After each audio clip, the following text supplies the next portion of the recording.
Nós somos do Pod Metamorfoses. Bem-vindos. Meu nome é Pati Bi e hoje nós estamos com o convidado Leonardo Santana. Ele é psicoterapeuta, doutorando em neurociência e a gente vai trocar uma ideia sobre as medicinas da floresta, ciência, consciência e também um pouquinho de espiritualidade. Ele é diretor do Instituto Alfa. Léo, seja bem-vindo. Seja bem-vindo, Léo. Você mulher. É uma honra Bem-vindo. ter você Muito aqui. bom. A honra é minha, sempre é uma alegria muito grande e um público, ou melhor, um podcast, né, diferenciado. Nunca fui entrevistado por 4 mulheres ao mesmo tempo. Segura. Vamos ver se eu consigo falar. Muito bom. Obrigado pelo convite. É uma honra muito grande em meu nome, em nome do Instituto. A gente poder trazer um pouco de informação e um pouco de conhecimento descontaminado, que é o que a gente sempre fala para vocês, para o público que acompanha o podcast de vocês. Parabéns pela iniciativa, achei isso um barato. A metamorfose, assim como o nome está dizendo, é o que a natureza feminina evoca, metamorfose o tempo todo. Então, obrigado pelo convite. Obrigada. Estamos honrados de ter aqui você. Sim, a honra é minha. E a gente vai começar já com uma pergunta muito interessante. Léo, o que é a ayahuasca? Bom, vamos lá. As pessoas têm uma busca muito grande, existe um preconceito muito grande, Patrícia, e esse preconceito ele é gerado pela falta de conhecimento. Então, a falta de conhecimento produz uma visão distorcida da realidade das coisas. A ayahuasca é uma beberagem, uma medicina ancestral dos povos originários, de toda a região, né, amazônica, no Brasil e fora do Brasil, onde tem Amazônia, tem registros arqueológicos de mais de 2.000 anos da utilização desses povos ancestrais, dessa medicina, dessa beberagem. É uma medicina que é um preparado, uma decocção de 2 plantas amazônicas, um cipó e uma folha, e essa extração essa decocção, o resultado disso é uma beberagem denominada ayahuasca, que foi tomada de empréstimo por outras culturas religiosas, né, no Brasil e nas Américas, mas o resultado é que é uma bebida ancestral, uma medicina sagrada para os povos originários, para os ancestrais, sagrada para muitos povos, e que produz um estado, e eu não vou dizer alterado, porque isso também é um erro de tipo, é um erro de classificação, produz estados expandidos de consciência, de percepção. Então, basicamente é isso, é uma medicina visionária, vamos assim dizer, que os pajés, os xamãs, os curandeiros utilizam para comunicação com a natureza e com espíritos da floresta, segundo a cosmogonia desses povos, né, ancestrais. Interessante. E qual que é a diferença, por exemplo, se a gente falar chá de ayahuasca, daime, e também assim, esses centros xamânicos, neoxamânicos, que hoje em dia assim, tem tanta diversidade dentro até mesmo do uso do chá? Você pode falar um pouco Sim. pra gente? Existe hoje no Brasil, isso é um fenômeno, né, que vem acontecendo nos últimos anos, que é uma xamanização meio absurda. Isso vem de uma busca das pessoas, Paty, por algo novo. Uma busca por respostas que o contexto da vida, do mundo, hoje não atende. As pessoas não têm determinadas respostas e vêm buscando respostas para determinadas coisas, fenômenos, sentimentos, sabe? Coisas que movem o ser humano, desde que o ser humano se entende por gente. Ele faz determinadas perguntas. Quem sou eu? O que eu vim fazer aqui? Por que eu estou nessa? Né? Igual o Tiririca, né? De qual foi? Por que tu está nessa? Floritinho na flor. São perguntas que chegam um momento da sua vida que você vai ter que Fatalmente fazer. vai tê-las. Você vai ter que se fazer. E eu acho que é aí que eles encontram a primeira resposta, desesperadamente se agarram, né? Sim. E essa xamanização, como eu disse, que vem acontecendo, é um fenômeno que vem acontecendo não só no Brasil, mas no mundo todo, de uma forma geral, uma busca desse retorno a essa ancestralidade que tinha conhecimentos que hoje a gente não tem. Então a gente foi meio que podado de algumas coisas e então tem uma busca natural. E o movimento que eu acredito ser perigoso é um movimento de irresponsabilidade, como eu disse, movido com muita falta de conhecimento, de expertise do que se está fazendo, isso começa a produzir determinados sinais e determinadas tragédias psicológicas. Então, as pessoas têm muito medo e muito preconceito. Então, esse medo e esse preconceito, ele é baseado na falta de conhecimento. O nosso instituto, como você citou, o Instituto Alfa, é um instituto terapêutico. A nossa pegada é uma pegada mais científica. A gente procurou distanciar um pouco das questões religiosas, que trazem um certo preconceito. Então, hoje eu sou terapeuta de algumas autoridades, de pessoas famosas. Eu não capitalizo isso como promoção pessoal, como validação, sabe, social para minha pessoa, porque eu acredito no sigilo e na individualidade de cada coisa. Então, tem muita gente que já fez uso das medicinas ou que faz uso delas e que não quer que as pessoas saibam. Por quê? Porque tem um preconceito muito grande, generalizado, movido por essa falta de conhecimento. Então, o objetivo do Instituto é trazer um conhecimento científico, que é a nossa identidade.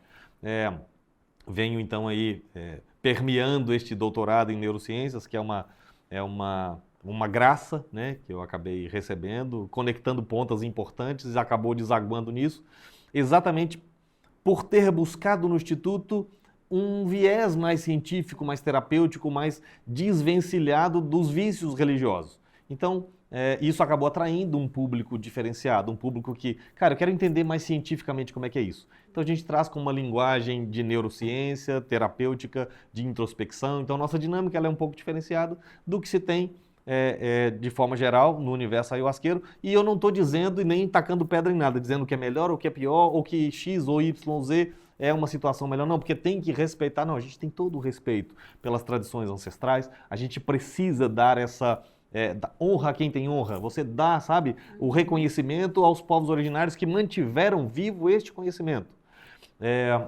Mas eu acredito de verdade que a gente precisa juntar duas coisas, né? O conhecimento científico com o conhecimento ancestral. As duas coisas podem caminhar juntas e devem caminhar juntas. Sim, querida. Você falou sobre o preconceito, né?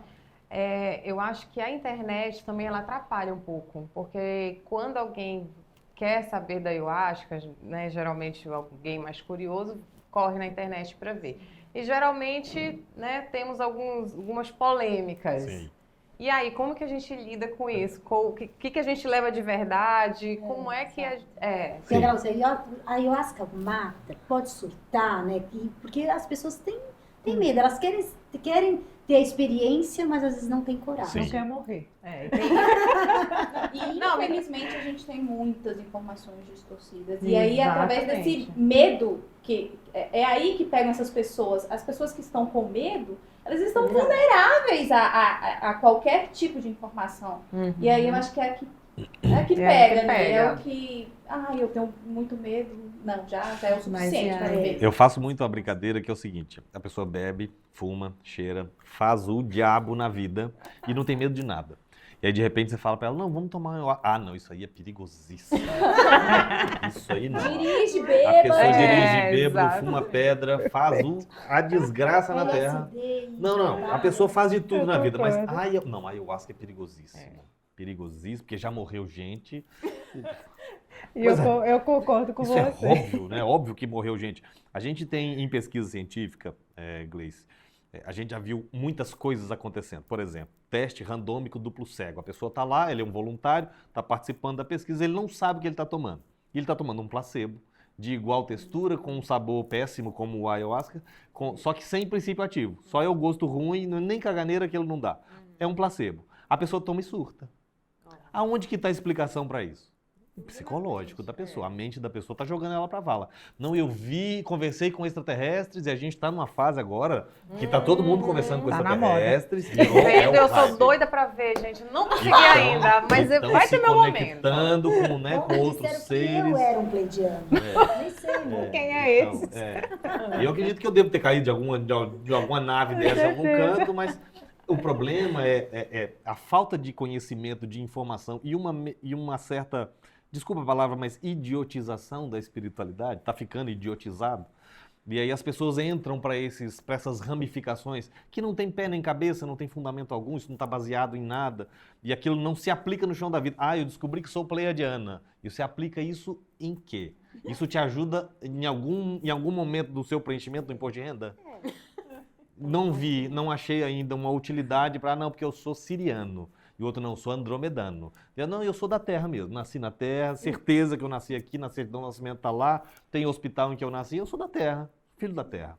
Então, acho que falta um pouco, assim, as pessoas buscam muito fora, algo que precisa ser descoberto dentro. Isso, acho que é um medo do autoconhecimento Exato. também, né? E as medicinas vêm como uma ferramenta para isso. Então, assim, a pessoa vai para a internet. É uma faca de 2 legumes, como diz o outro, né? Enfim, é uma faca de 2 gumes. Cara, você vai achar coisa boa e vai achar coisa ruim. Infelizmente. A estatística que nos prejudica. A estatística ela é péssima. Por quê? Uma pessoa que tem uma experiência ruim conta para 255 outras pessoas. Uma pessoa que tem uma experiência boa conta para 3. Então, estatisticamente falando, a sensação que você tem é que aquilo é terrível. E, cara, aquilo vai ser perigosíssimo. E toda pessoa vai na sua família e fala assim, eu essa semana, esse final de semana, vou tomar ayahuasca. Sempre vai ter aquela tia do Zap que vai falar, menina, perigosíssimo, não mexa com isso. E aí vai no comentário da reunião do final de semana com a família, Gleice agora tá mexendo com drogas pesadas. Vai tomar ayahuasca. Eu acho que não volta mais. Se perdeu, isso aí já foi. Exato, esse é o preconceito. E isso é construído por essa massificação de notícia ruim, massificação de falta de conhecimento. E uma parte disso, a culpa é também do próprio chá. Das pessoas que manuseiam, e aí eu falei culpa do chá, mas não culpa do chá, porque o chá não faz nada. Agora, das pessoas que utilizam esta ferramenta de uma forma indevida. Eu sempre uso esse exemplo nas palestras que dou. Um bisturi é uma coisa ruim ou é uma coisa boa? Depende. Depende. O bisturi na mão de um cirurgião vai extrair um tumor do corpo de alguém. O bisturi na mão de um psicopata vai estripar uma pessoa de baixo a cima. Então, o uso que se dá para a ferramenta é que vai definir se aquilo é uma coisa boa ou ruim. E, infelizmente, você tem um monte de psicopatas hoje utilizando uma ferramenta poderosa, que é com pouca experiência e utilizando uma ferramenta poderosíssima. Então, isso é realmente... É igual o dinheiro, é um né? Uma perigo. energia neutra perigo. ali, mas dependendo na mão de quem tá, é uma potência para Poder. explodir o mundo, né? Tem diversas... Então, na internet, te Aham. respondendo inglês, você vai achar de tudo. Vai achar de tudo. Coisas boas, coisas ruins. A maior parte das coisas está enviesada. Tem sempre alguém puxando a sardinha para sua brasa. Não, porque você vem aqui que a gente é universalista. E chega lá, é de uma linha X, ou Y, ou Z, religiosa. E a minha busca sempre no começo foi, cara, tem algum lugar que não tem um viés religioso para eu só experimentar a experiência como um experimento antropológico? Sem doutrinação. Sem doutrinação. E a minha grande dificuldade era isso, que todo lugar tinha, por mais que dissesse que não, tinha alguma doutrinação. Não, é igual você chega no McDonald's, vou comer aqui o combo. Cara, você tem que comprar o hambúrguer com a batata, com o suco, com a sobremesa. Cara, eu tenho como comprar só a batata? Ou só o suco? Então, assim, o que a gente buscou com o Instituto é proporcionar para as pessoas uma forma de ter a experiência sem um viés religioso. Não estou te vendendo a minha religião, a igreja do sétimo chá, do sétimo dígito, do sétimo qualquer coisa. Não estou te vendendo nada. Você vai ter uma experiência antropológica. Essa que foi a nossa proposta inicial. Mas tem também a questão pelo menos com as pessoas que eu converso sobre isso, elas acharem que isso não é totalmente nada a ver com Deus. Isso aqui não, isso aqui não é de Deus, sabe? Isso aqui tá... É alucinógeno. Exatamente. Tipo assim, então, uma porque... medicina. não, tu tem que procurar uma igreja, não é isso aqui. Então... Nossa, você vai usar isso para falar com Deus? Vai direto, vai orar. É muito isso. exatamente. Tipo assim, onde é que entra Deus nesse negócio? Tipo assim, quem é Deus nesse lugar? Onde ele porque está? uma coisa também, Léo, é assim, eu já transitei em várias religiões e eu tenho um problema com essas doutrinas da religião, sabe? E eu achei interessante o Instituto em específico, tá? Porque eu já tive a oportunidade de fazer o chá outra vez, não deu certo, graças a Deus que eu caí no Instituto, porque eu acho que a gente ir para a parte científica do negócio ciência me com pega. espiritualidade, né? Me pega. Só que também tem a parte da espiritualidade, não da religiosidade. E quando você chega e você tem essa liberdade, você não tem limites ali. Você não tem algo te prendendo. É individual. A primeira né? coisa que você chega e o lugar vai falar assim, eu te trago a liberdade. Te trago a liberdade de ser você. Te trago a liberdade de te conhecer. Você está livre para estar ali. Eu acho que é aí a essência da coisa que ela... na verdade, você está buscando a liberdade dentro de você. Então, você chega no local e fala assim... E ele te Mas isso entrega não a pode, liberdade. isso pode, daí já... Então eu não posso tudo. Você Então é livre, né? Mas existe um quadrado, do uma quadradinho. caixa. Você é livre dentro dessa caixa. aí Tá bom, aí não outra pode coisa, passar. A gente não tá falando só de religião. São Não, isso é tudo, gente. diversos É lugares muitas que você ferramentas. chega e, opa, se encaixa nessa caixinha aqui. E isso no decorrer da vida vai te deixando, nossa, onde que eu vou ser livre? Onde que eu vou me encaixar? Porque nessa caixa eu não encaixa, É nessa a caixa eu questão não encaixa. da doutrinação, da domesticação, a gente, né, colocaram vários livros, a gente tem que seguir aquilo e ao mesmo tempo a gente está buscando ferramentas para nos libertar, para nos autoconhecer. E muitas das vezes esses lugares te podam, né? E aí, onde é que a Olha, gente coloca Deus? Então, isso é muito, muito, muito rico e a gente gasta um bom tempo abordando isso, mas vamos lá, por partes, como diria Jack Stripador. Não, você tem um tempo todo ok. seu. Primeiro, o primeiro ponto é a liberdade da vertigem. Isso é uma coisa que eu descobri no começo da minha jornada. Eu venho de um berço também cristão, evangélico, tenho formação teológica, tenho ordenação pastoral, sou terapeuta de pastores, atendo pastores há muitos anos. Acredite ou não, tem uma pastorada enorme que faz uso das medicinas, mas é uma questão semântica. Semântica de que sentido? Se eu virar para um pastor de uma denominação tradicional, depressivo, e quando eu fui convidado para uma organização que está no Brasil inteiro e que ela atende pastores do Brasil inteiro, eu recebi essa ordenação exatamente para poder tratar pastores, você tem que ser ordenado pastor. Então, foi feita essa ordenação e eu atendo pastores, eu tenho que mudar o nome. Então, se eu chego para o pastor e falo que ele vai tomar ayahuasca, aí ele coloca os 2 pés no freio e fica preocupado. Não, mas isso é do demônio. Aí quando eu viro para ele e falo assim, não, vou te aplicar uma medicina da floresta. Aí ele se abre, ele se permite. É a mesma coisa, eu só troquei o rótulo, ele não tem ayahuasca, está escrito medicina da floresta. Aí ele aceita. Então, às vezes, as limitações que as pessoas têm, a gente precisa respeitá-las, né? No final das contas, é a mesma bebida, mas eu preciso adaptar para a realidade dele. Depois que ele participa da experiência, ok, ele não tem mais restrições.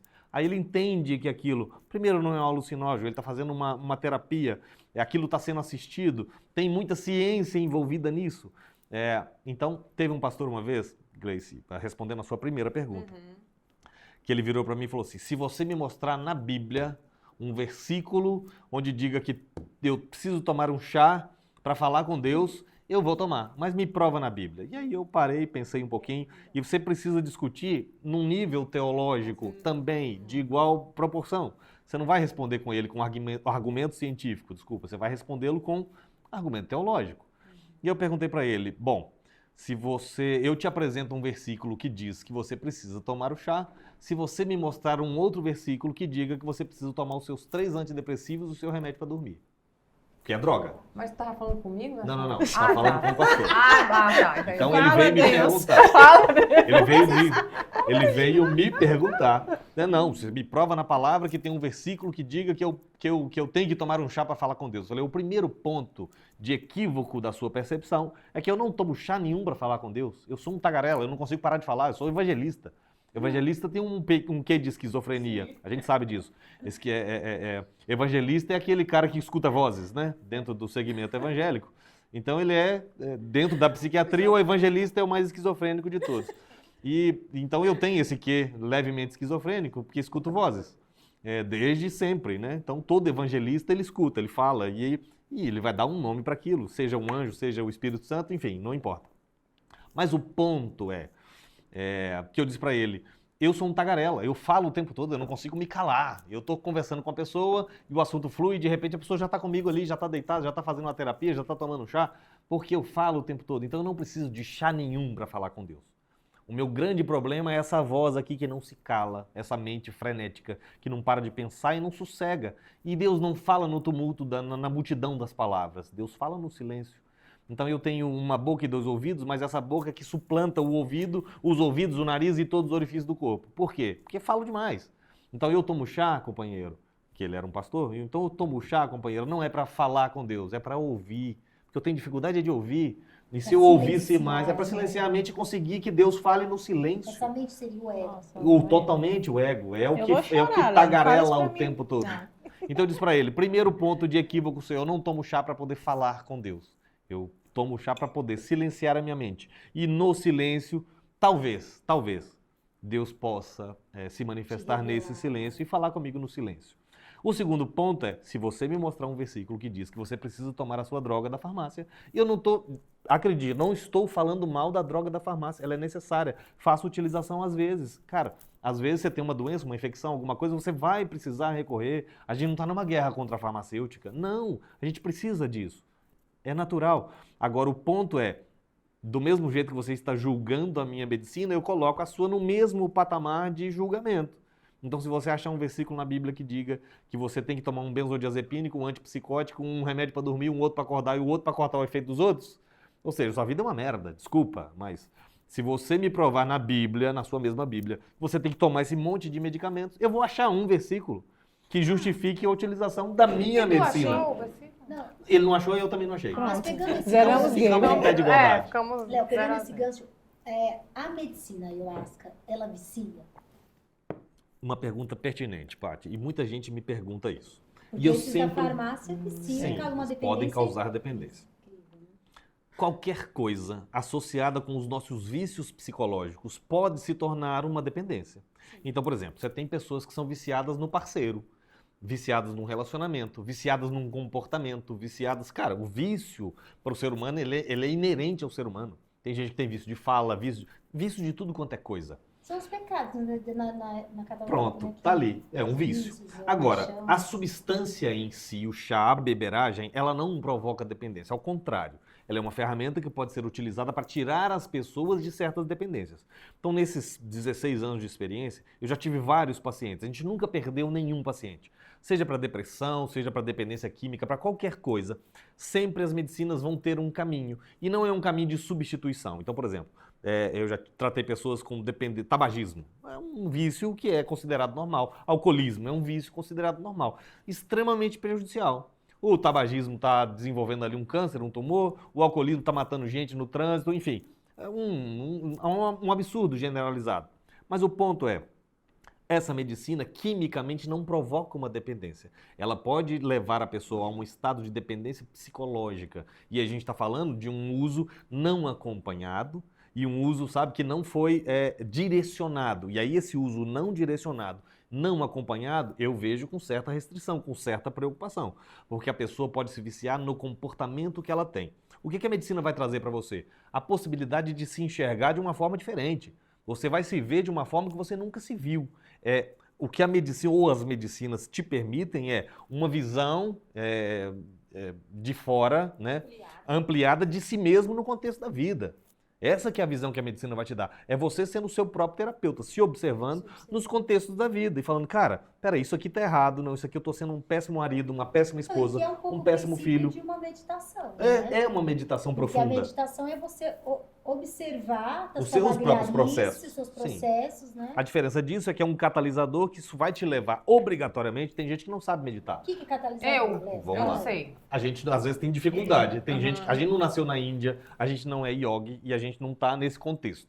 Então, para nós ocidentais é muito difícil a gente chegar naqueles estados profundos de introspecção profunda em que você acessa esses universos dentro de si mesmo.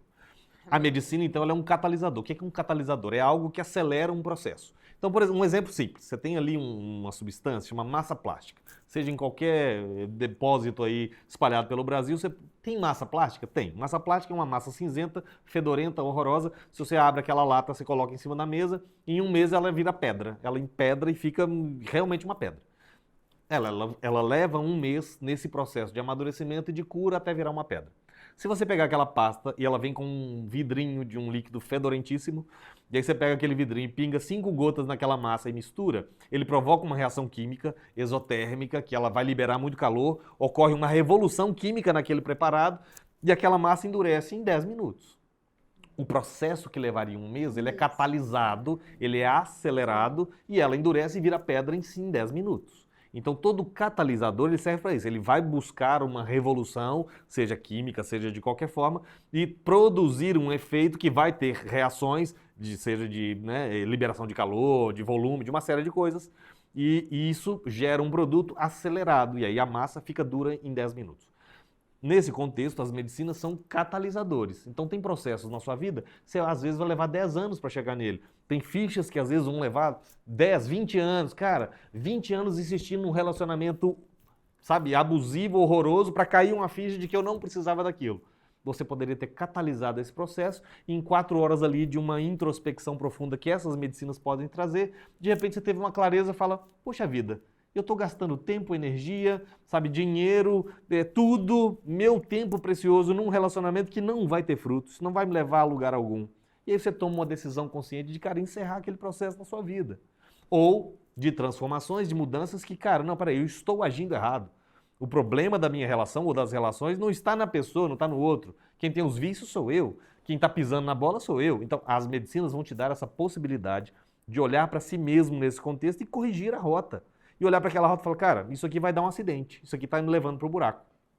Então, nesse sentido, respondendo, finalizando, Gleice, o vício. A pessoa pode viciar na substância ayahuasca? Impossível. Isso não existe. Isso em todos os anos de pesquisa, e olha que a gente se aprofundou muito nisso, em pesquisa científica, é impossível você se viciar, por uma razão muito simples. O princípio ativo que compõe a ayahuasca, ou os princípios ativos que compõem a ayahuasca, são endógenos, eles estão dentro de você, o organismo produz. Diferente de outras substâncias que você pode consumir e que você pode, eu vou tomar um LSD. O seu organismo não produz LSD, você não tem. Você não, ele é algo produzido exógeno, é uma substância exógena. Ela vem de fora, ela vai se acoplar aos seus neuroreceptores, vai produzir uma série de efeitos psicodélicos, caleidoscópicos e tal, mas ela é exógena, seu organismo não produz nenhum traço daquilo. Diferente dos princípios ativos da ayahuasca que o seu organismo produz, e produz em situações muito específicas. O ser humano tem uma alta produção de DMT, de metiltriptamina, é o principal, tem 16 princípios ativos na ayahuasca, mas o principal deles, o mais famoso, o mais pesquisado, vamos dizer assim, o mais popular de todos, o popstar da ayahuasca, é o DMT, de metiltriptamina, é o que produz o estado visionário, né, da ayahuasca. O seu organismo produz um DMT endógeno em 2 ocasiões. Quando a criança nasce e ela é desobstruída das vias aéreas pela primeira vez, e quando ela respira o oxigênio, é liberado dos alvéolos pulmonares uma carga grande de DMT. Léo, mas para que diabo serve isso? O DMT ele funciona como um ativador dos sentidos. Então a criança está ali e ela estava num ambiente protegido, tá bom? Temperatura, pressão, luminosidade, estava tudo controlado. De repente ela é expulsa daquele ambiente seguro e ela vai para um ambiente extremamente hostil. O ser humano é uma das poucas criaturas que é totalmente vulnerável quando nasce. O filhote do gamo, de qualquer outro quadrúpede na natureza, ele sai e acaba saindo do parto e tem que fugir porque a onça já está chegando. Em 10 minutos ele sai andando. O ser humano não, ele depende dos pais, ali ele é muito frágil naquele começo. Então ele precisa, né? E aí é um mecanismo biológico que foi desenvolvido pelo organismo humano de ativar os sentidos. Então a criança, quando ela sai ali, ela tem essa ejeção de dimetiltriptamina na corrente sanguínea. Para que serve isso? Para que a criança reconheça a mãe. É simples assim. Ela precisa ampliar os sentidos para que ela sinta o gosto da mãe, o cheiro da mãe, a cor, o som da mãe. Então aquilo tudo é uma forma da criança reconhecer quem a protege. O DMT, então... lembrar também daquele momento do útero. Não. O cheiro. Então, quando a criança está dando aquele berro, ela está tendo ali uma experiência psicodélica. Uma Literalmente. expansão da glândula pineal ali. E de todos os sentidos. Ela está totalmente ampliada. Você já viu que criança recém-nascida, qualquer barulhinho acorda? E qualquer cheiro incomoda? Tudo incomoda? Porque os sentidos estão extremamente ampliados. Porque ela está reconhecendo ali o que é familiar. A mãe, o pai, o gosto do peito. Ela está sentindo aquilo tudo. Então ela está... se experimentando. O cérebro dela acaba de abrir os canais para se colonizar. E por que depois a gente não continua com esses sentidos aflorados, com esse DMT tocando terror na gente? Porque ele é um mecanismo de proteção. Então ele identificou que é um estado de emergência, a criança foi expulsa do ambiente seguro e ela está em perigo. Então o organismo ejeta aquilo como uma forma de proteger a criança. O segundo momento em que o ser humano produz naturalmente essa substância é quando a pessoa tem uma parada cardíaca. Então, quando a pessoa está ali, isso já foi mapeado, né? A ciência já mapeou isso inúmeras vezes em aparelhos de imagem, monitoramento por imagem. Quando a pessoa tem uma parada cardíaca, o organismo dela ejeta uma grande quantidade dessa substância, que é igual a adrenalina. Já viu quando você toma um susto e de repente o batimento aumenta? Você fica em alerta e pronto para poder pular um muro de 10 metros. Seria o EQM, né? Exatamente. Então, quando você tem uma parada cardíaca, A EQM que você vem dizendo tem um vasto material sobre isso na internet, você pesquisa aí, experiência de quase morte, você vai achar muita coisa sobre isso. Durante isso, esse momento, então, é o último esforço do seu organismo de te manter vivo, de te manter viva. Então ele ejeta essa substância para a corrente sanguínea para dar para o seu cérebro 5 minutos de oxigenação sem oxigênio. Então ele é um respirador artificial. Ele entra pelas mitocôndrias da célula e ele dá para o seu cérebro, ele, olha, o último recurso que eu tenho para te manter viva é essa ejeção e torcer para que chegue um socorro para você. Então ela ejeta essa substância, o seu pulmão ejeta essa substância na esperança que o seu cérebro não morra, porque essa é a máquina mais importante que você precisa cuidar. Se essa máquina parar, morte cerebral, o resto vai servir só para tirar peça, é uma carcaça. Vamos tirar peça, sabe? Vamos chupinhar esse corpo, porque já não tem mais o que fazer com ele. Então é o último esforço do organismo de te manter vivo até um socorro chegar. Então e aí todas as pessoas que passam por essa experiência de quase morte, relatam, e é muito parecidos os relatos. A pessoa, ela está consciente, de repente ela tem uma experiência de fora do corpo, se você pesquisar na internet, você vai achar muito material sobre isso, levaria aqui horas falando só sobre isso. A pessoa, ela se vê às vezes fora do corpo, e ela, cara, mas eu estava vendo o que estava acontecendo em volta. Em 5 minutos ela pode viajar em todas Cara, as vidas. E o que é um denominador comum? Todo mundo sempre volta com essa mesma história. Nossa, passou um filme da minha vida na minha frente. Como é possível, em segundos, passar um filme inteiro de uma vida? E aí tem uma explicação científica para isso. Não é que passa um filme da vida da pessoa na frente dela. É porque o DMT ele tem uma outra característica. Ele atua como um ativador de memórias. Então todas as suas memórias estão aí, na sua mente, no seu cérebro, gravadas e são indeléveis. Você não perde a memória, nunca. Nem nos casos de Alzheimer mais avançados, que é o objetivo, inclusive, do nosso doutorado em neurociência, são pesquisas de doenças neurodegenerativas. O que a gente conseguiu provar com a nossa pesquisa, que a memória não é afetada pelo Alzheimer. A pessoa não perde a memória, ela perde o caminho, a trilha neural que leva até aquela memória. Ou seja, é como você está aqui em Palmas e você tem Taquaralto, uma cidade que tem aqui do lado, não é isso? Então você está em Palmas e tem Taquaralto e tem uma rodovia que liga Palmas a Taquaralto. Se acontecer um desastre e a estrada caiu a ponte, e aí você não consegue mais passar de um lado para o outro, Taquaralto continua lá, Palmas continua aqui. Isso não muda. Só não Então, acessa o caminho neural está aqui e a memória, o endereço dela está lá, mas o meio do caminho caiu. Então você não tem mais a trilha neural. Os carros não conseguem passar e chegar de Palmas a Taquaralto. Agora, se você refizer a estrada, os carros vão voltar porque Palmas continua aqui, Taquaralto continua lá. Então, usando esse exemplo grosso, tá bom? Das trilhas neurais, o estímulo o cérebro continua mandando, a memória continua acessível, só que o caminho neural foi comprometido. Se você conseguir restabelecer através de neurogênese ou de restabelecimento de padrões ali de fluxo neuronal, a pessoa acessa de volta a memória e a gente conseguiu provar isso na pesquisa. Pacientes assim em estado semi-vegetativo de Alzheimer, de demência, conseguiram retornar à memória. Isso é incrível de uma visão não é científica. Só talvez um caminho. São vários caminhos possíveis. Assim. Então, o que a gente descobriu, amplia, a gente desviou um pouco aqui do foco, a gente entrou para uma parte científica, porque eu vou conectando coisas e eu não consigo parar de falar. Me perdoe. Sim, mas voltando ao assunto para a gente concluir ele lá. Então a pessoa, ele é um ativador de memórias. O DMT, ele é também um ativador de memórias. E aí a pessoa, quando ela está num estado, num EQM, numa experiência de quase morte, todas as memórias ficam ativas ao mesmo tempo. É como se fosse um lápis de cor que colorisse as memórias que estavam pretas e brancas e todas ficassem coloridas. Então o que a pessoa está tendo naquele momento é um acesso a todas as memórias da vida ao mesmo tempo. Então por isso que ela fala assim, nossa, passou um filme da minha vida na minha frente. Não, não é um filme porque não é linear. É um acesso de todas as memórias que estão registradas naquele cérebro. E aquilo leva a pessoa para um estado de êxtase. Então todo mundo que está passando por essa experiência está num estado estático, não de estático parado, mas de êxtase completo. E a ayahuasca te leva... Ela tem os mesmos princípios ativos, ou seja, o DMT da ayahuasca ele é vegetal, não é o animal, não é o seu endógeno, mas a única diferença é uma mãozinha que ele dá diferente para uma outra molécula. Então é muito é quase a mesma coisa. A natureza toda tem DMT. Toda a natureza tem DMT. Todos os animais no planeta têm DMT. É a substância mais abundante na face da Terra, é a tal da dimetiltriptamina. todas as plantas, tudo que é verde nesse planeta tem DMT. Todos os animais nesse planeta têm DMT, em alguma quantidade. O que muda são as quantidades. Léo, poderia fazer ayahuasca com folha de bananeira? Poderia. Funcionaria? Olha, você precisaria de umas 50 toneladas de folha de bananeira para você conseguir extrair a mesma quantidade de DMT. Pega aí, Paty. Se você pegar... aqui, esse é o cipó, muito bom. Tem a folha. Esse é o Não cipó de que é aguenta. feito a ayahuasca. Óbvio, esse aqui é um bebezinho, né? Aham, Ele é um chacrona, bebezinho. Ele é o Mariri. jagube, né? Jagube. Ou em algumas tradições chamado mariri. Mas esse aqui é um bebezinho, recém-nascido, né? Ele fica da grossura de uma árvore. E os que a gente utiliza para a fabricação do chá já é da grossura de um tronco de uma árvore. Esse é o cipó. Esse é o cipó. E Ele daí- tem alcaloides que vão fazer uma inibição enzimática para que o DMT funcione. O DMT está na folha.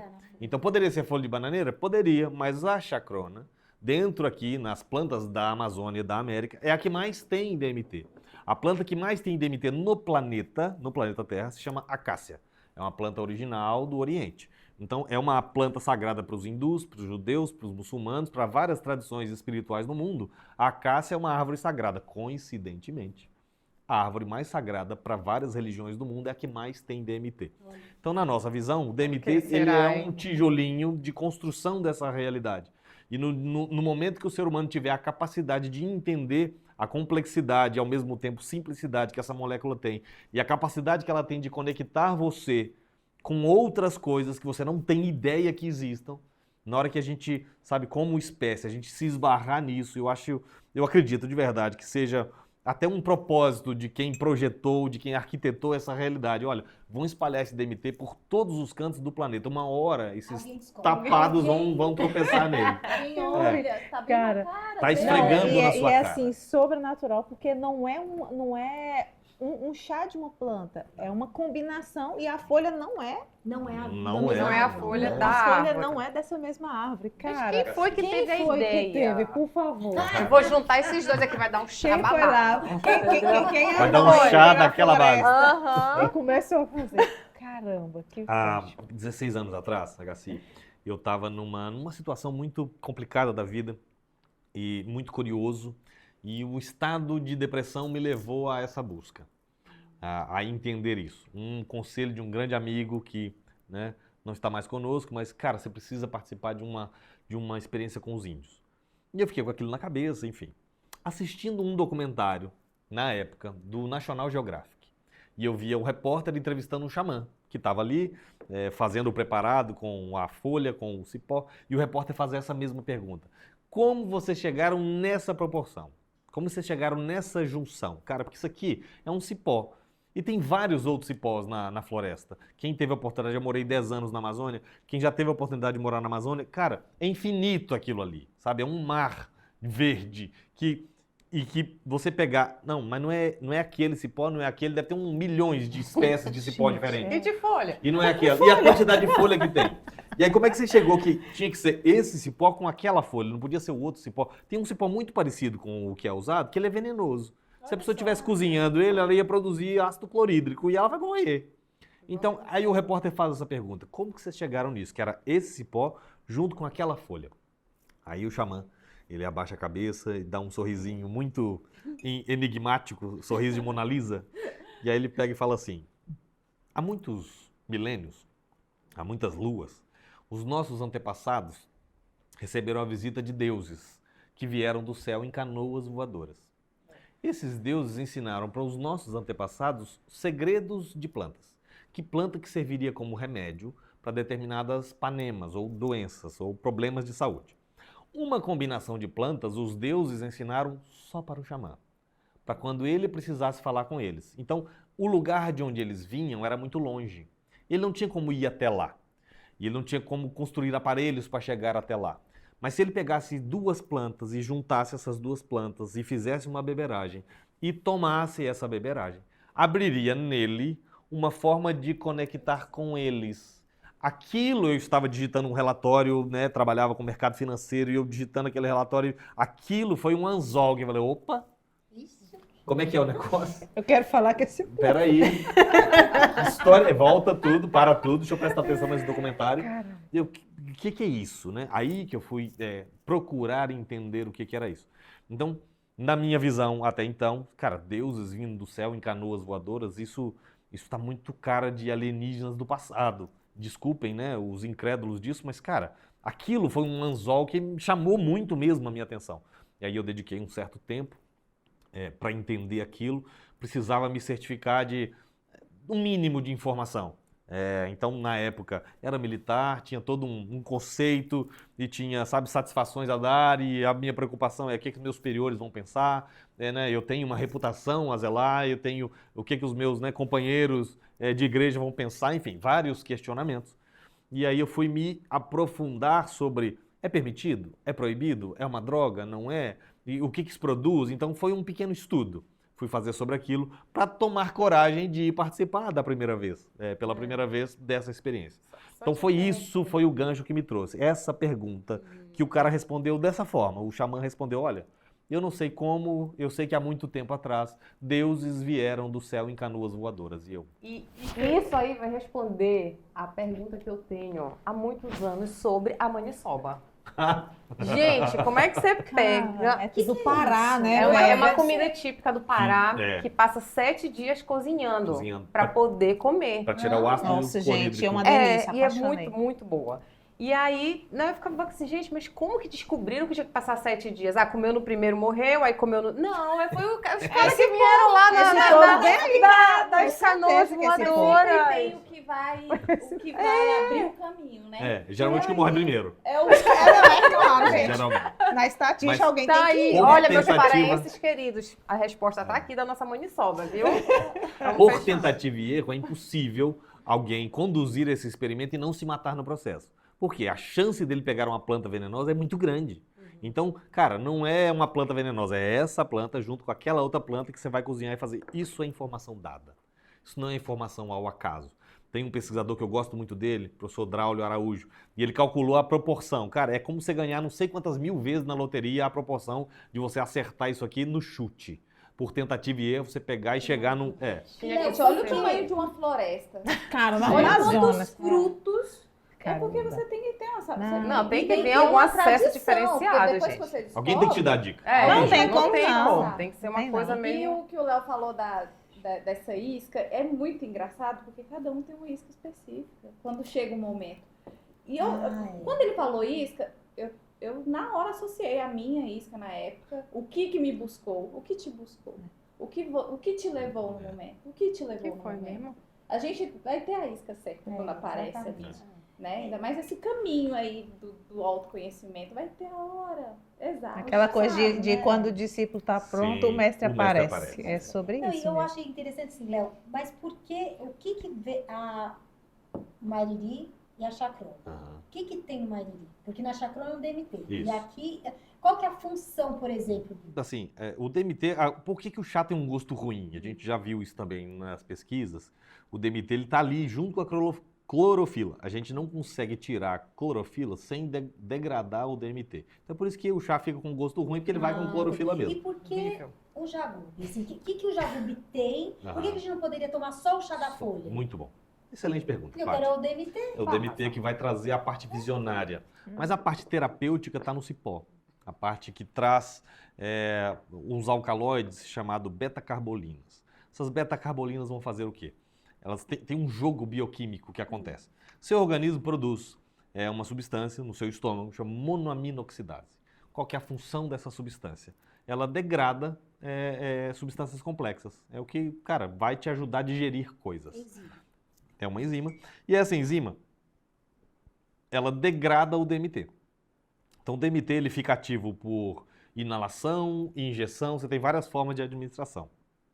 A forma de administração oral, você tem a degradação do DMT, ou seja, se eu tomar um chá só da folha, as monoaminoxidases vão degradar o DMT e ele vai sair quebrado na urina, vai ser descartado. Ele não passa para a corrente sanguínea e você não absorve e não vai para o cérebro. E aí vem o conhecimento ancestral, bioquímico e espetacular, maravilhoso, que descobriu que neste cipó você tem ali as beta-carbolinas que funcionam como um bloqueador da monoaminoxidase. Ele faz um bloqueio dessa enzima para que ela não degrade o DMT e para que o DMT passe íntegro para a corrente sanguínea e vá bater lá na hipófise, lá na sua pineal. E aí que abre os estados visionários da ayahuasca. Então, essa junção dessas duas coisas é um funcionamento meio bioquímico e de uma mecânica, de uma precisão química assustadora. Porque o mecanismo de funcionamento é muito bonito. Ele respeita a sua limitação e os seus processos digestivos. E esse alcaloide funciona, então, como um bloqueador dessa monaminoxidase. É um bloqueador reversível. Diferente, por exemplo, você tem inibidores de monaminoxidase em todos os antidepressivos. A grande maioria deles você tem o inibidor de monaminoxidase, irreversível. Mas é irreversível, segundo a linguagem farmacêutica, por quê? Porque ele demora 15 dias para sair do seu organismo. Esse inibidor de monaminoxidase natural, ele deixa o seu organismo de 4 a 8 horas. É o tempo máximo de permanência. O tempo de vida dele no seu organismo vai de 4, em alguns organismos até 8 horas, dependendo do metabolismo que a pessoa tem. É o tempo de uma sessão de Que é chá. o tempo exato do funcionamento de uma sessão. Exatamente isso.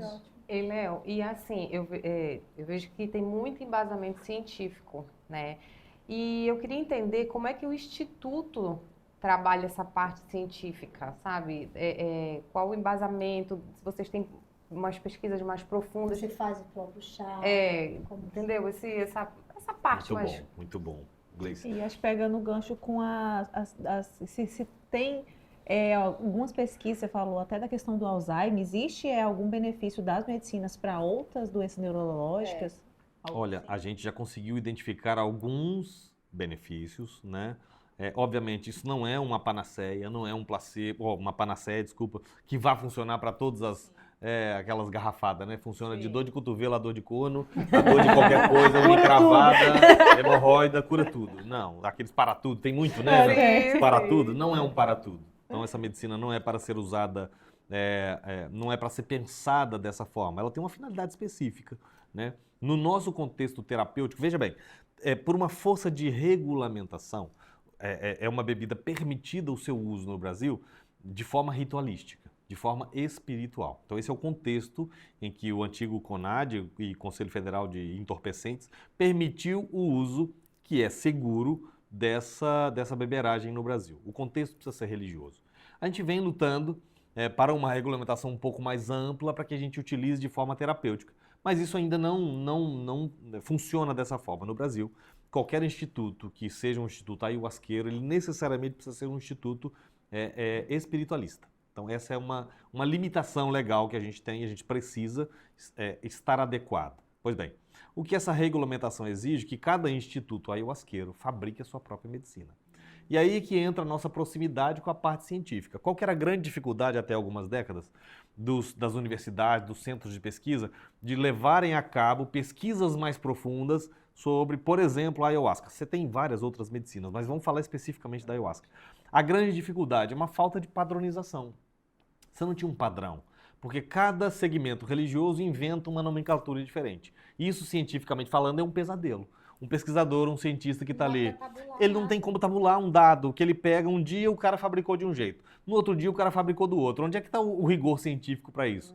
A gente precisa testar grupos diferentes, teste randômico, duplo cego. Eu preciso aplicar a mesma substância, com a mesma dosagem, com a mesma quantidade. Então, a grande dificuldade dos institutos de pesquisa, universidades, era ter acesso a alguma medicina que tivesse, alguma ayahuasca que tivesse um padrão.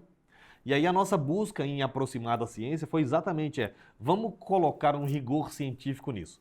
Então, muitos, e eu, mais uma vez, me perdoem, não estou falando mal de ninguém, de religião alguma. Estou falando de metodologia científica. A gente só consegue implementar e exercitar metodologia científica se você conseguir padronizar determinadas coisas. Então, nossa ayahuasca é fabricada em laboratório. E aí a gente consegue, e a nossa contagem é diferente da nomenclatura que outras linhas religiosas dão. Então é muito comum nos centros xamânicos, nos centros ayahuasqueiros, a pessoa, porque eu tomei um chá que é 10 por 1, que é 50 por 1, que é mel, que é gel, que é semigel, e começa um monte de invencionices, e isso é muito preocupante. Porque o que acontece no final das contas é um despreparo ou falta de informação das pessoas que preparam essas medicinas. E quando você pega, sempre que eu escuto alguém falando, eu tomei um ayahuasca mel, até me dá uma dorzinha, porque eu sei que aquilo vai fazer mal pro pâncreas da pessoa.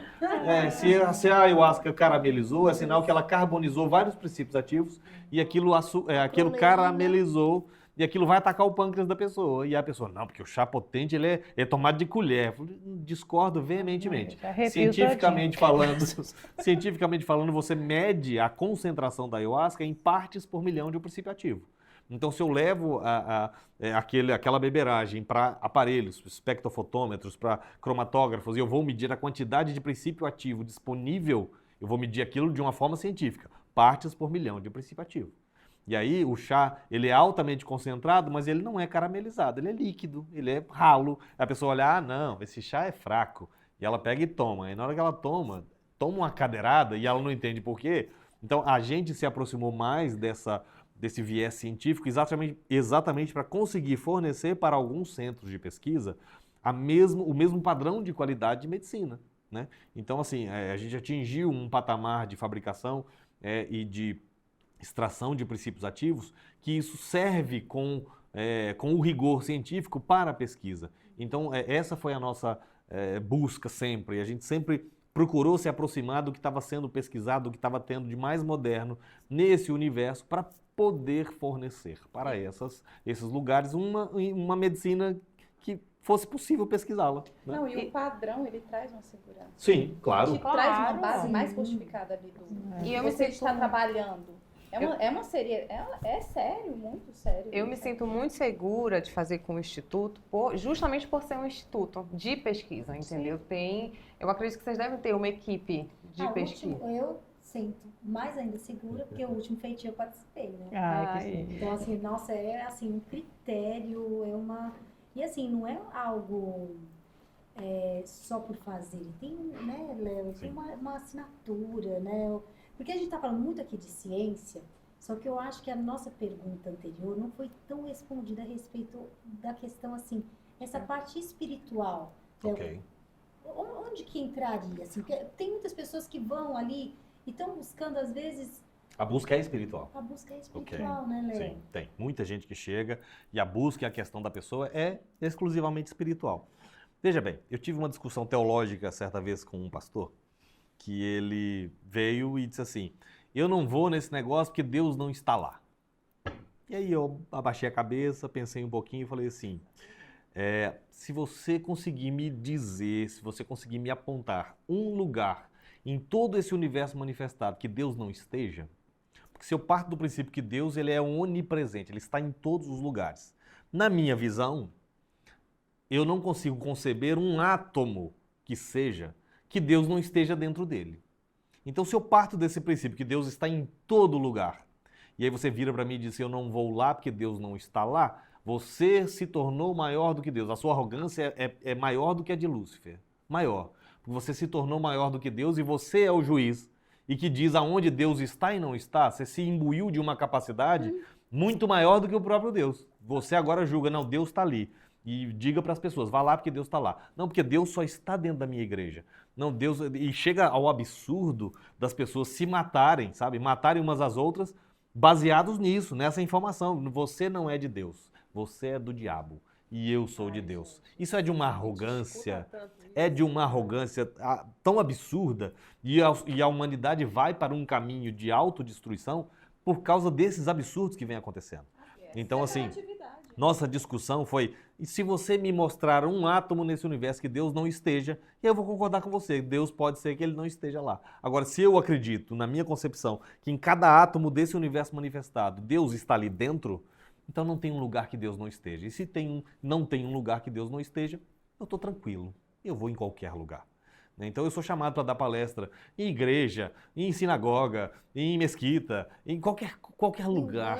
Em qualquer lugar que me chame para dar uma palestra, para falar de depressão, para falar de medicinas, de qualquer coisa. Eu vou, não tem preconceito algum. Então outro dia me chamaram, no mesmo dia eu fui dar uma palestra no centro espírita e de noite fui pregar na igreja. Não pregar, mas fui dar uma palestra sobre depressão é algo que dá em gente. E tem muitos segmentos religiosos que, cara, depressão é coisa do diabo. é o diabo e tudo é o diabo, e fica botando na conta do diabo coisas que nem são da conta dele, sabe? São coisas nossas aqui, do Vai nosso ser, dia a né, dia, que a gente amigo? precisa tratar. É. Então, cara, é uma tormenta química o que está acontecendo no seu cérebro e tem uma solução para E isso. tem que ser respeitado. Vamos lá, vamos tratar isso como isso realmente precisa ser? Não tem demônio nenhum te dando depressão, ok? É uma tormenta, um desequilíbrio químico, a gente vai equilibrar isso daí hormonalmente, quimicamente, e aí você vai chegar num estado de uma química saudável. Léo, e você já aplicou em algum ateu? Vários. E como que é essa As experiência? melhores experiências são com os ateus. Cara, porque são uma tela em branco, é um quadro.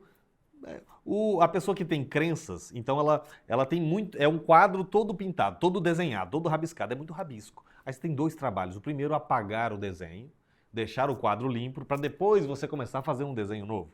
O ateu, geralmente, a única crença dele é na não crença. Então tá mais fácil, que a desconstrução dele é uma única. Então eu lembro de de uma vez só. Então ele não tem 3, 4 etapas para desconstruir para depois reconstruir. Ele já tá uma tela em branco. Eu fui fazer uma sessão há muitos anos. E chegou um senhor, né? Parecia o Vin Diesel, branco, grandão, careca, musculoso. Eu olhei Assim, para ele. parecido com o Léo, Parecido com o assim. seu marido. É, E eu olhei e lindo. falei, cara, se esse cara surtar aqui, ele vai dar um couro em todo mundo. Ele conseguiu bater nos 4, só ele. Mas aí ele veio, homem de poucas palavras, e falou assim, eu sou ateu, não acredito em nada. Mas eu vim ver de qual que é essa experiência aqui. E aí eu falei, assim, dei aquele sorriso de Mona Lisa. Eu falei, irmão, a única coisa que eu te peço é que entre para essa experiência sem bandeiras. Sem bandeiras. Não levante bandeiras na experiência. Trate isso como isso realmente é. É só uma experiência que vai durar 4 horas. Faça como um experimento antropológico. Vou ver qual que é. De qual que é essa daqui. Então, não levante bandeiras. Você vai perder muito tempo defendendo uma posição que ela é indefensável. Então, não perca tempo com isso. É a única coisa que eu te peço. Mas também é seu livre-arbítrio e a sua escolha. Mas se eu posso te dar um conselho, o conselho é não levante bandeiras. Só trate isso como uma experiência. Pois bem. E ele entra para a experiência, começou o chá, na hora que bateu a primeira dose, já começou a acontecer aquela expansão, veio a segunda o foguete não dá ré. Aliás, não, agora a gente não pode falar isso, né? O do Elon Musk dá ré. Tirou o meme. E aí o foguete decolou e foi aquela coisa e ele ficava lutando. E ele ficava, não. E fazia assim, e não.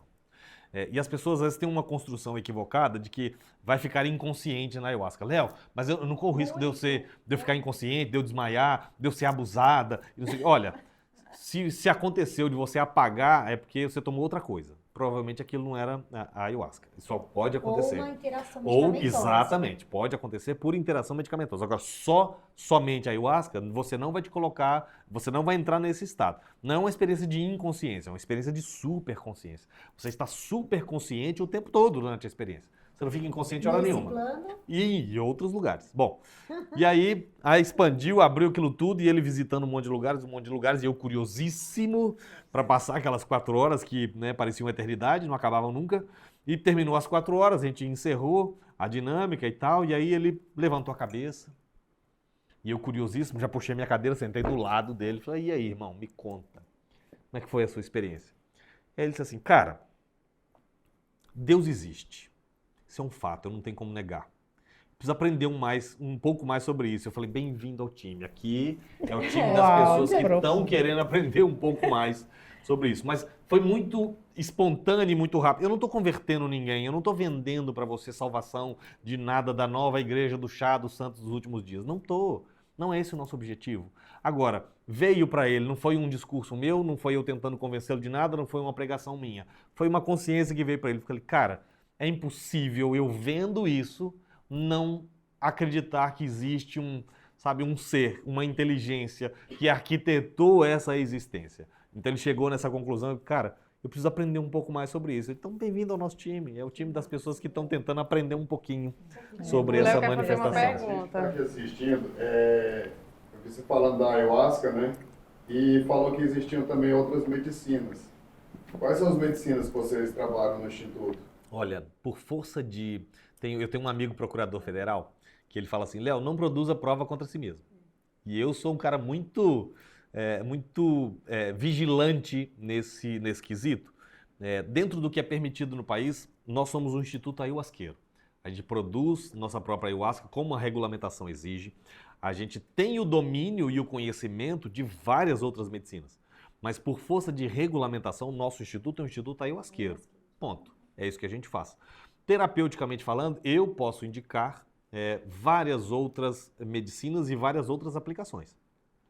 A gente tem uma grande referência no Brasil hoje, que é o professor Wilson Gonzaga, que é um médico, e ele está sofrendo sanções assim muito grandes de todo um segmento, porque resolveu levantar uma bandeira. E na minha visão, não sei se no momento certo ou se era o momento ou não. O ponto, e que eu quero que você entenda, Léo, e que você também é espectador que nos assiste, existe um movimento acontecendo no mundo, que é um renascimento psicodélico. E esse renascimento psicodélico, ele implica e ele utiliza várias coisas que foram condenadas no passado. 1950. Né? Na década de 50, 60, você teve uma revolução psicodélica. E hoje a gente tem o chamado renascimento psicodélico. Vários pesquisadores que foram exilados no passado, cientificamente falando, que foram abolidos dos sistemas, foram realmente cancelados. Não existia cancelamento naquele tempo, mas é o que seria hoje, foi um cancelamento desses pesquisadores, e pesquisas brilhantes foram suprimidas em nome de interesses políticos e de uma série de outras coisas que a gente sabe que existe. Não só da indústria, mas da política mesmo. Sim. Cara, você tinha uma guerra acontecendo e tinha um governo que tinha muito interesse em manter essa guerra acontecendo. E a turma da década de 60 que estava ali viajando com LSD, com vários psicodélicos, ninguém queria ir para a guerra. Cara, não, a gente só quer paz. A gente só quer paz e amor. É a geração paz e amor. Eles não queriam ir para a guerra. Então isso para um país que estava financiando e despejando bilhões de dólares em guerra, era um tiro no pé. Falei, cara, a gente precisa parar com essa galera que está paz e amor, a gente precisa acabar com isso. E veio uma fase de demonização de várias substâncias poderosíssimas. Então, fechando esse contexto, Léo, o que eu quero te dizer, está acontecendo no mundo hoje um renascimento psicodélico. E esse renascimento psicodélico traz à baila, traz de novo, de volta, várias questões.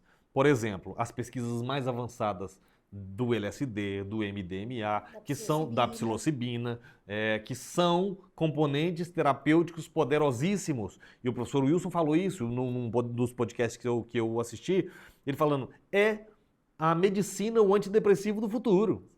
E a gente, como pesquisador, a gente sabe as bases que isso vem galgando, o progresso que isso vem acontecendo. Você tem em vários países do mundo uma aceleração muito grande e um avanço muito grande dessas pesquisas, dessas substâncias. A gente ainda é um pouco conservador. A gente, que eu falo como um país, a gente tem muita coisa avançada, mas a gente tem muitas coisas que a gente ainda não está na vanguarda. Tem outros países que estão mais na vanguarda, estão mais avançados nesse sentido.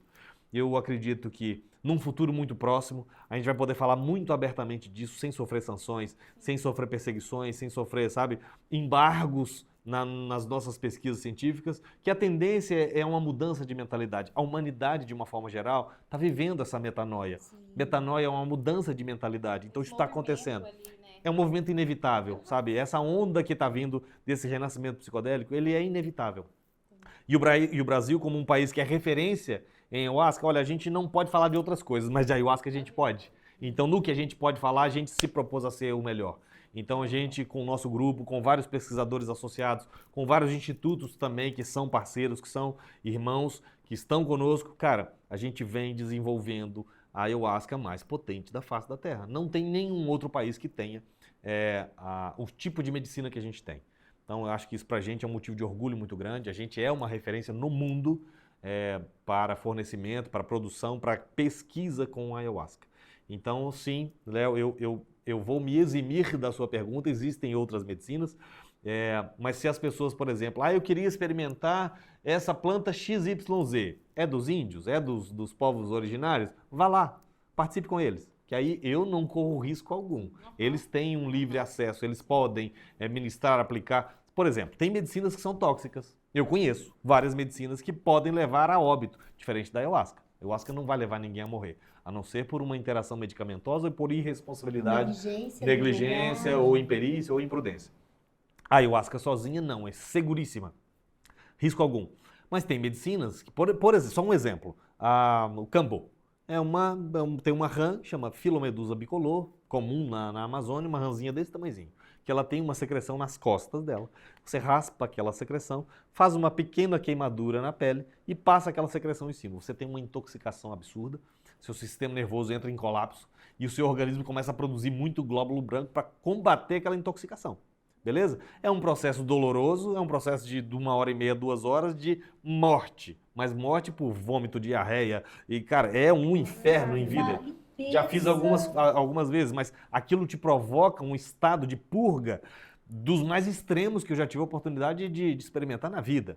Quando passa essas 2 horas, os seus níveis de glóbulos brancos subiu tanto que você está com a imunidade lá em cima, você está com a libido lá em cima, você está com todos os níveis super carregados. Só que existe um porém. Corre-se o risco da pessoa ser alérgica àquela substância e não saber. Você já viu gente que tem alergia a camarão, mas não sabia que era alérgico? Faz um choque anafilático. Se a pessoa não tiver um antistamínico ali para ser aplicado nela na hora, a pessoa vai a óbito. Então, assim, é um risco muito grande. Se eu pego aquela medicina, tiro ela lá da Amazônia e venho aqui e aplico em você, e você não sabe que tem uma alergia, e você entra em um choque anafilático, e eu não tenho um medicamento antistamínico para te aplicar aqui, para te tirar desse choque, você vai a óbito. Se for a óbito, vai ter um inquérito. Não tem jeito, gente. Se morreu alguém, vai ter que ter um inquérito, vai ter um processo, alguém vai preso. É sempre assim que funciona.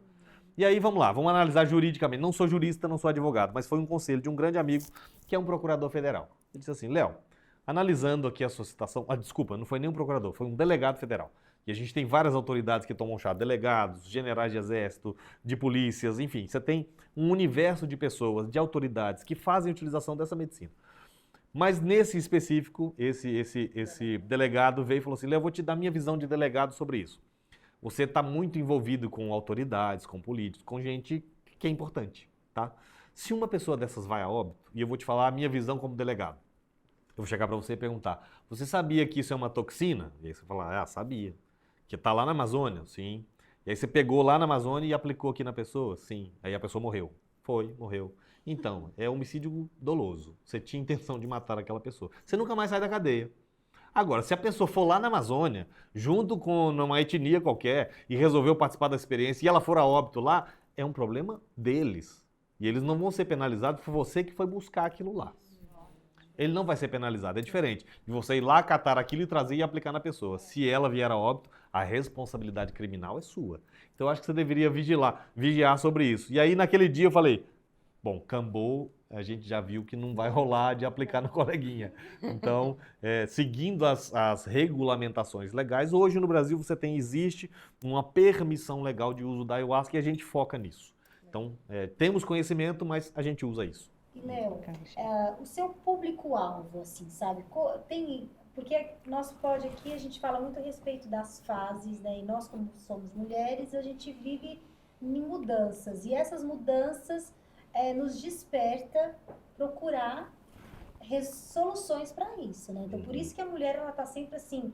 Você tem mais a procura de mulheres, assim, para... Olha, esse é um fenômeno, Paty, muito boa pergunta. Esse é um fenômeno, assim, que 90% do público que busca essas experiências com a ayahuasca, com as medicinas, é o público feminino. E eu tenho uma teoria sobre isso. Não é uma verdade absoluta, mas é uma teoria. As mulheres já... E é muito, muito auspicioso. O nome do podcast, Metamorfoses. Por quê? A mulher, ela é essa metamorfose. Então a mulher nasce com um corpo, quando ela é adolescente é outro corpo, depois que ela é adulta é outro corpo. O homem não, é um negócio mais obtuso, uma coisa mais descompensada, um negócio mais pros cocos. A mulher não, ela é muito cheia de detalhes. Assim como o símbolo de vocês, desse casulo, dessa metamorfose, a mulher passa por várias metamorfoses, por várias transformações. Uma menina que vira uma adolescente, que vira uma mulher, que vira mãe, sabe? Enfim, ela tá numa metamorfose constante, ela tá em transformação.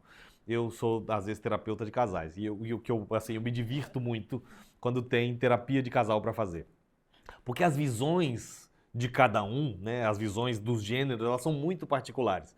E aí o grande erro que às vezes eu vejo acontecendo com muitos casais, a mulher está sempre buscando algo novo. E a mulher tem um grau de de contaminação com a amiga, e eu vou te explicar o que acontece. É assim, chega na sessão, a mulher vai lá, aí ela toma o chá, e aí expandiu, e a mulher, e às vezes os processos catárticos são, sabe, muito difíceis, às vezes a mulher passou mal, ela vomitou, ela pode acontecer. Isso acontece em 10% só dos casos, mas pode acontecer. E aí ela chega para a amiga, na segunda-feira, amiga, vou te contar, fui num lugar esse final de semana, tomei um negócio horroroso, um gosto horrível, que me fez vomitar, cagar, passei mal, desmaiei, quase morro.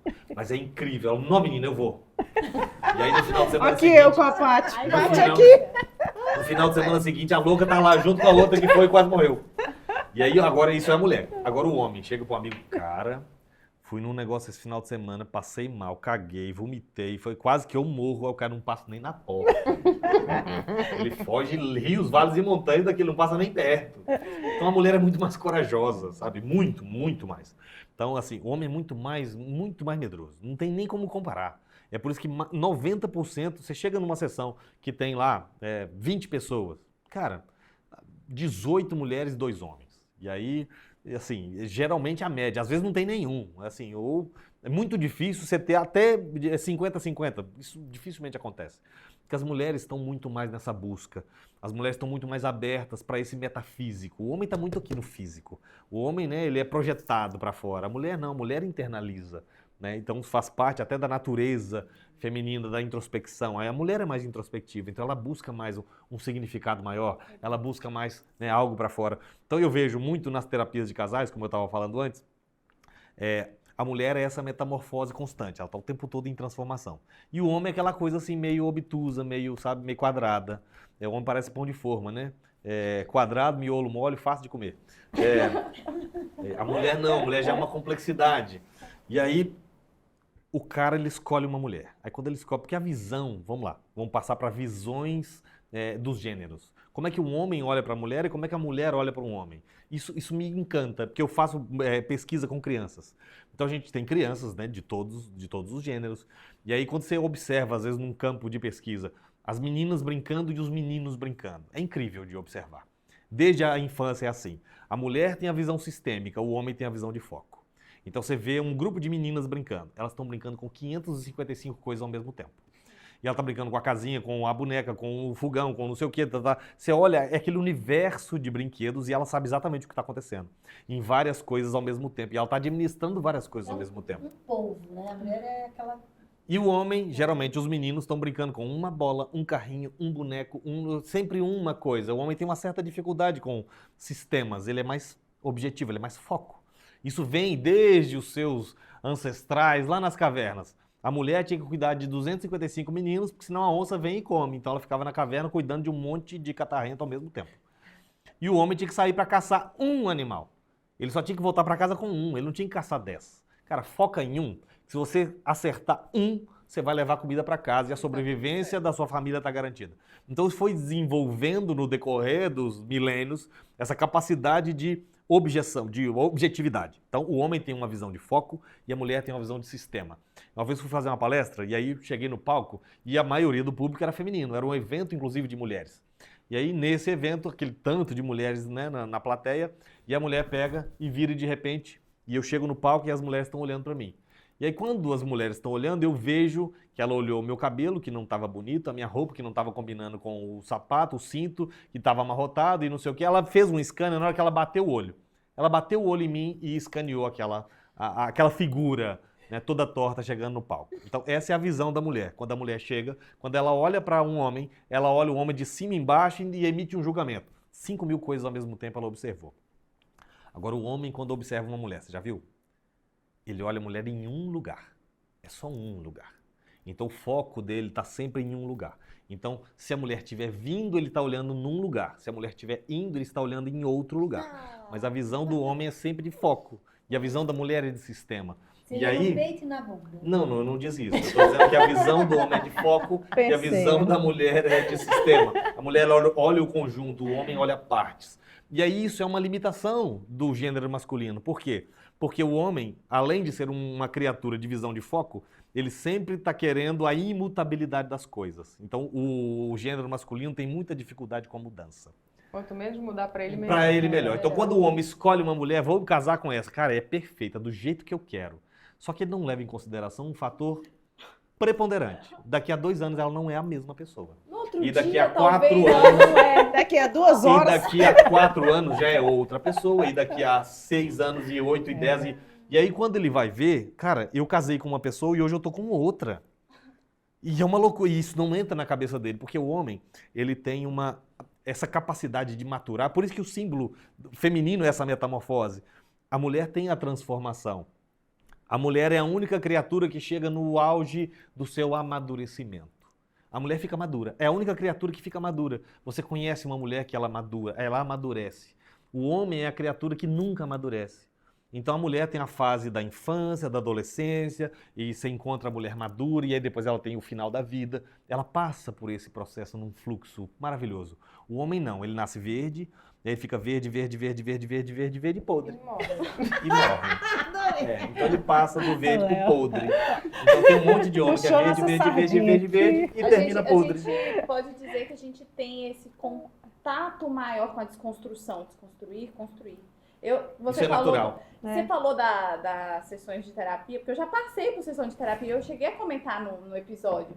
Falei, gente, quando ela me jogou essa frase, eu me desconstruí. Eu falei assim, cara, bom, minha primeira reação, agora, o que eu vou ser daqui pra frente? Peraí, que eu tô toda desmontada, eu preciso me construir de novo. É essa sensação de, eu preciso me construir, a gente tem um instinto, tipo assim, não morre aqui. Eu quero ir, eu quero seguir, eu quero construir de novo e que venham outras construções e construções. Mas parece que é instinto nosso, a gente não deixa morrer. E a gente procura várias ferramentas para fazer isso, né? O autoconhecimento é uma forma dela, através da ayahuasca ou através de livros. Léo, o que mais que tu pode trazer para a gente de ferramenta que nós mulheres podemos utilizar para buscar isso? E os meninos também. E os meninos também, tá? A gente vai dar essa deixa para vocês também, A tá? gente tem seguidores homens. em vez de Tem, mulheres. 16% inclusive, viu? Deu 16%. Falou As aí, métricas. a nossa mídia. Métricas digitais. Muito bom, Gleice. Eu tenho uma frase da Paty que eu gosto muito, que ela fala assim, gente, a gente é muito incrível. Né? Ela falando assim, com toda a veemência que ela fala. A gente é muito incrível. O homem entrega pra gente uma sementinha e a gente entrega uma criança de 3 quilos. O homem dá uma sementinha que não dá nem pra ver olho nu. É microscópica. E aí ele entrega aquilo pra gente e a gente devolve pra ele uma criança de 3 quilos, complexa e completa. E eu falei, isso é verdade, eu preciso concordar com você. Mas então, as mulheres estão muito mais nessa busca. Cara, ferramenta é o que mais tem. Agora, a disposição de encarar determinadas coisas é o que carece, a ponta de aterro da maioria das pessoas. Terapia, análise, medicinas, sabe, autoconhecimento, estudo. Eu sempre falo essa frase nas palestras e no instituto, quando encontro, né, as pessoas e a gente tem essa troca, eu falo, não existe almoço grátis. Gente, não tem almoço grátis. Não adianta você querer pegar o caminho mais curto, vamos atalhar as coisas, vamos... Cara, não tem almoço grátis. Tem um preço a ser pago. Eu não estou falando de dinheiro, estou falando de um valor, sabe? Que precisa ser depositado, que precisa ser colocado no autoconhecimento. Eu tive a oportunidade de visitar o Templo de Delfos, na Grécia. Tinha uma frase no Templo de Delfos, que era, homem, conhece-te a ti mesmo. Homem no sentido humano, né? Conhece-te a ti mesmo e conhecerás ao universo e aos deuses. O caminho para a descoberta desse transcendente, né, do metafísico, ele passa pelo autoconhecimento. É conhecendo a si que você conhece o universo e aos deuses. Então, as ferramentas são várias. Tem muita coisa boa e hoje a gente vive na era da informação. As pessoas estão sofrendo hoje uma dor de alma que ela é fruto de um descompasso. O ser humano ele vive hoje um descompasso. Apesar de estarmos na era da informação, que tudo é muito rápido, que tudo é muito, sabe, que o digital e essa coisa que a gente fica afogado em tanta informação. É muito Uma perceptível. overdose. É uma overdose de informação, mas ao mesmo tempo, algumas coisas não acompanharam. E aí hoje a maior dor humana, e que eu vejo isso muito no consultório e nas terapias, é o descompasso que as pessoas andam vivenciando. Esse descompasso se dá de que forma? O sentimento está sempre no passado. O pensamento está sempre no futuro. E o corpo, que é o que sobrou, está aqui no presente, somatizando doença. E aí a pessoa precisa de um remédio para dormir, um para acordar, um para não matar o coleguinha de trabalho, ou outra para não surtar com os Ou filhos. uma coleguinha do podcast. Ou a colega do podcast, o outro para cortar o efeito dos outros. E vive essa vida, desculpa, infernal, que não traz solução alguma. E as experiências de autoconhecimento vão trazer para a pessoa um choque de agora, vai, sabe, colapsar esse passado que ficou, que você não tem o que fazer com ele, esse futuro que ainda não chegou, que não adianta você ansiar pelo futuro, que ele ainda não está aqui. A única coisa que você tem é o agora, é o presente, é esse ar que você acabou de botar para dentro. E que se você fizer um exercício de respiração nesse momento, vamos lá, enche o pulmão de ar. Enche o pulmão, agora segura. Vamos brincar de roxinho. Se passar de 15 segundos, você começa a ficar roxa. Pronto, solta o ar. Ele já não é seu mais. Então, assim, a única coisa que é sua de verdade é o ar que você acabou de botar para dentro. E daqui a 10 segundos você tem que botar ele para fora, que já não é seu mais. Isso é impermanência. Impermanência da vida. Então, esse choque de realidade te traz para esse momento agora. E no momento agora não tem problema. No momento agora não tem estresse. No momento agora não tem depressão. Não, agora, no futuro tem depressão, no passado tem melancolia. Então, a gente precisa romper com essas amarras, né? São amarras invisíveis, mas que estão te prendendo em um relacionamento, em uma questão, em um trauma, em alguma coisa, ou em algo que ainda nem chegou. Então as pessoas vivem esse surto coletivo dessa falta de presença. E a oportunidade que as medicinas trazem é exatamente uma overdose de presença.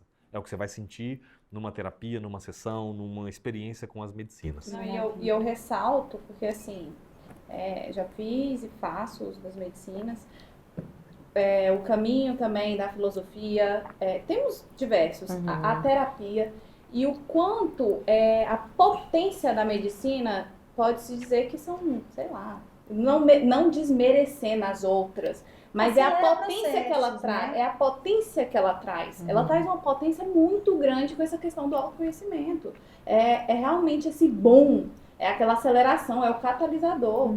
Ali na medicina a gente pode dizer, sei lá, umas 10 para 5 anos de terapia mesmo.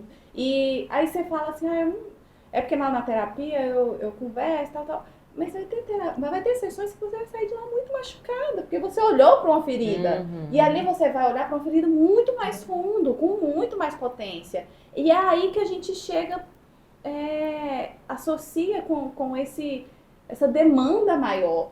Então, assim, quando a demanda é maior, surge também medicinas e ferramentas com essa potência para atender essas necessidades maiores da sociedade, né?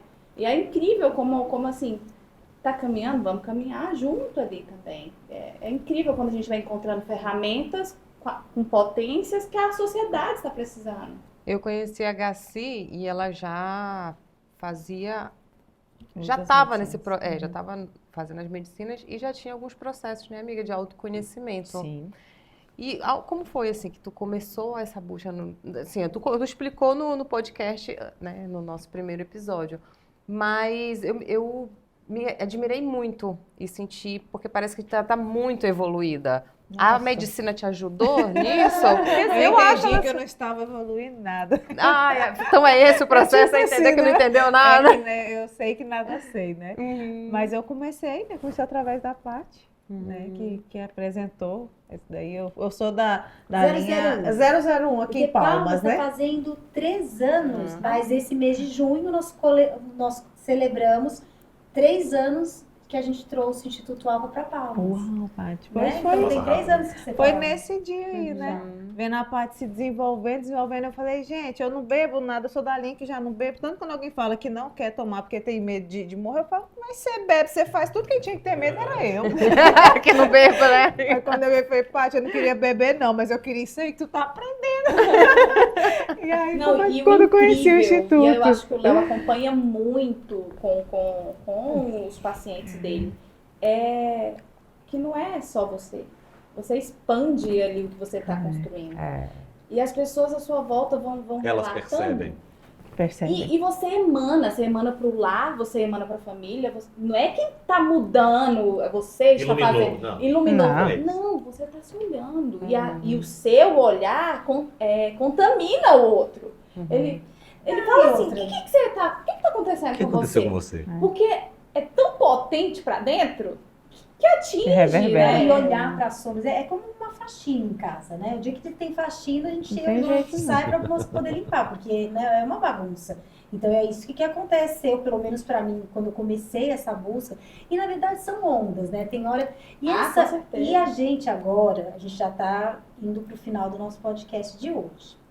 Então, assim, a pergunta é bem auspiciosa, né? Nisso que a Bruninha estava falando, a respeito dessa faxina que a gente, né, e quando a gente entra para fazer a faxina, que momento que você está, Léo? Por exemplo, a gente fazendo um paralelo com o nosso podcast, que é Metamorfoses, como você se vê hoje? Assim, qual fase da borboleta você está? Você é um ovo? Você está uma largata? Lagarto. Largata? Está dentro do casulo, na crisálida? Ou você está voando? Olha, Paty, difícil essa pergunta.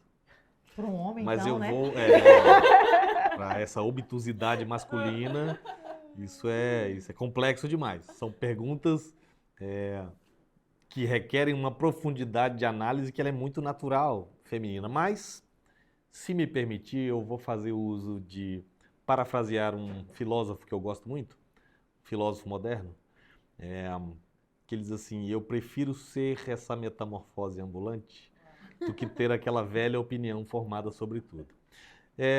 Parafraseando o Raul. Então, o que acontece? Eu não vou dizer para você que momento que eu estou dessa jornada, de uma coisa que eu aprendi com as medicinas, nessa caminhada com as medicinas, que eu acho que é o mais precioso, é você aprender a se esvaziar. Você aprender sobre ensinável, ser ensinável. Acho que o ser ensinável é a melhor forma de você conseguir se perceber nessa jornada. Tem dia que eu acordo que eu acho que eu não evolui nada. Cara, eu ainda estou no pré-ovo. Tem dia que eu acordo que eu acho que eu já estou voando. Então, no dia que eu consigo não maltratar um paciente ou não xingar alguém que está me irritando, cara, ok, evolui alguma coisa. Eu melhorei. Aí outro dia veio um paciente que me pegou num dia atravessado, eu já estava assim, né, com aquele dia que você acorda com a avó atolada no catarro. Todo mundo tem isso. Cara, acordei péssimo. E veio um paciente muito mimimi, com muita coisa, que não tem problemas reais na vida. A gente lida na pesquisa com famílias carentes, com gente... Cara, eu lido com crianças autistas, a gente tem uma linha de pesquisa que tem descoberto coisas incríveis no tratamento de crianças autistas, e a gente vê famílias carentes, de que não tem muito recurso e que estão passando por verdadeiros problemas reais, da vida real, de uma mãe que não consegue trabalhar, que não consegue deixar o filho sozinho, que não... Cara, é muita coisa. Aí você vê uma pessoa bem nascida, que tem muito dinheiro, que tem... E os problemas... Eu não estou dizendo que o problema dela é pequeno, mas... Cara, aquilo não é um problema real, sabe? Um problema visceral, como aquela outra pessoa está tendo um problema. Não, o meu problema é que o vizinho está fazendo uma reforma e está me incomodando muito. Aí você tem vontade de bater na pessoa. Então eu acordo às vezes esse dia com essas... E aí o paciente vem... E a pessoa está entrando em depressão porque não tinha o Big Mac que eu queria. Eu falo, nossa... Não deu para ir pro Que shopping péssimo, hoje. você pediu um quarteirão e veio um Big Mac. Nossa, isso é um problema, né? Absurdo. Então as pessoas problematizam às vezes coisas, e isso traz pra gente algo, sabe? Um sentimento que a gente tem que lutar contra ele. O caminho da evolução é exatamente você identificar isso, sublimar esse sentimento, deixar isso passar, entender que a pessoa está num momento de limitação. Mas enfim, isso às vezes te tira do sério, te tira do seu... Cara, eu estou vivenciando pessoas que estão ali no corredor da morte, gente que está com doenças terminais, gente que está vivendo um problema com uma criança ali, cara, que ela não tem o que fazer. E aí você olha para a pessoa que está ali, cara, o problema dele é muito, sabe, superficial. Isso te dá uma certa revolta. E aí naquele momento você perde o caminho da evolução, você deixa de ser um ser iluminado e você passa a virar um demônio. Cara, às vezes você incorpora um negócio que você quer destruir, sabe, aquela pessoa. Então, às vezes, eu acordo de manhã. Então eu sou normal. Fica Então pra mim normal, tá tá tudo tudo bem. bem, Gente, tá tudo a minha bem. preocupação é essa, Léo. Não, a gente tem isso, sabe? então Isso é do tudo humano. bem. Só que a gente reconhece, né? E a gente reconhece que está nesse caminho. Então, Paty, eu não vou me fechar, estou nessa fase, isso é controle. Eu não tenho esse controle. Tem dia que eu acordo como um ovo, tem dia que eu acordo como borboleta, tem dia que eu tô no casulo, tem dia que eu tô com preguiça. Não quero ser nada hoje. Eu não quero ser nada hoje. Metamorfose ambulante. Ambulante É. Eu mesmo. prefiro ser essa metamorfose ambulante do que ter aquela velha ideia, né, formada sobre tudo. Então, quero agradecer muito o tempo de vocês, a oportunidade de vocês. Fica o convite para vocês de, né, nos conheça, se permita participar dessa experiência. Eu digo para você, foi a experiência mais incrível que eu tive na minha vida. Foi a virada de chave de um caminho que eu vinha trilhando para um outro caminho diametralmente oposto, uma overdose de autoconhecimento, uma overdose de autopercepção e uma descoberta de um propósito novo. Uma vez me perguntaram num podcast, foi de surpresa. Léo, você acredita em quê? Cara, e aí eu tive pouco tempo para raciocinar aquilo, mas veio uma informação e uma resposta que me deixou assim, cara, eu fiquei até orgulhoso da resposta que dei. Me perguntaram, Léo, em que você acredita? E aí eu abaixei a cabeça, pensei um pouco, falei, eu acredito que o ser humano já passou do tempo, já passou da hora de abandonar a mediocridade.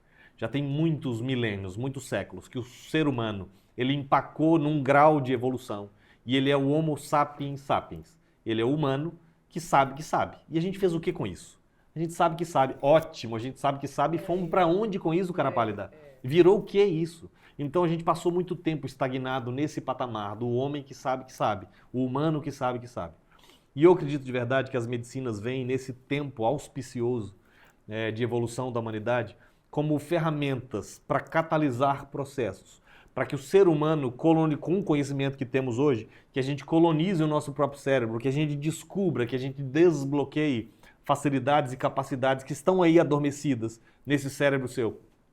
E que em utilizando as medicinas e desbloqueando essas capacidades, que a gente atinja um novo patamar, que a gente consiga criar uma massa crítica de evolução e rebocar, assim, na marra, a evolução da nossa espécie para um próximo patamar, para que a gente se torne, deixe esse modelo Homo sapiens sapiens, que a gente está agarrado nele há muito tempo, e que a gente se torne o Homo sencientes, que é o humano que adquiriu sabedoria. Então, com a utilização das medicinas, com o conhecimento ancestral, que a gente junte ciência e espiritualidade. A ciência e a espiritualidade jamais devem andar separadas, elas devem andar juntas. Elas não estão num ringue degladiando e lutando uma contra a outra. Elas têm que estar numa dança, num tango maravilhoso. E ciência e espiritualidade dançando juntos, produzindo o que eu julgo, o que eu acredito ser o melhor que a humanidade pode produzir, o que ela pode alcançar. A gente está numa fase crucial, o ser humano está numa bifurcação, a gente está num momento tenso da nossa espécie, a gente está num ponto que pode se tornar um ponto sem retorno para a nossa espécie. A gente tem pessoas extremamente desequilibradas e surtadas com o seu dedo ali em armas atômicas, esperando para poder dizimar a nossa espécie no planeta. E as medicinas vêm como uma arma, mas uma arma para a consciência. Uma arma para a expansão dessa consciência. Uma arma para que a gente se entenda, que a gente se conheça, que a gente se respeite e se aceite como espécie. Para que a gente galgue, para a gente avance o próximo degrau da evolução da nossa espécie. Senão a gente tende à extinção, a gente tende, infelizmente, à nossa própria extinção. Então, fica o convite, não tenha medo das medicinas, existe muita pesquisa, tem muita ciência por trás disso, não é um bando de pessoas que estão ali curtindo um barato. E eu sempre falo isso nas palestras, se as medicinas não trazem para você pavimento para o chão da vida, você só está tendo uma experiência psicodélica e não perca tempo com isso, não vale a pena.